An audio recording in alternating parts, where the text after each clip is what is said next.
If your work involves communicating with technical audiences like doctors, engineers, or scientists in any capacity, then I'm betting you're going to agree that getting this audience to act is pretty challenging. They're smart, skeptical, data-driven, and even a well-crafted logical argument doesn't always get them to act. Well, these professionals are also humans, and as humans, they act predictably. If we understand how they act in patterns, then we can become much more effective communicators. That's why I've started a new video series. It's called Catalytic Results.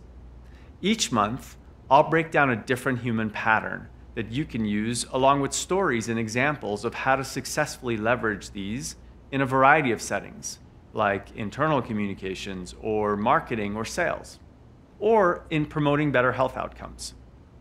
I'll cover topics like how a group of doctors encourage patients to exercise by flipping their incentives not as a gain, but as a loss, or why limiting access to a product actually helped its adoption far beyond the competition.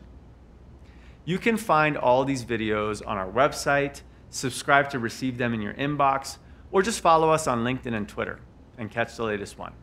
I'm super excited to share this information with all of you, and I hope that you find Catalytic Results to be fun, interesting, and useful to you. Thanks.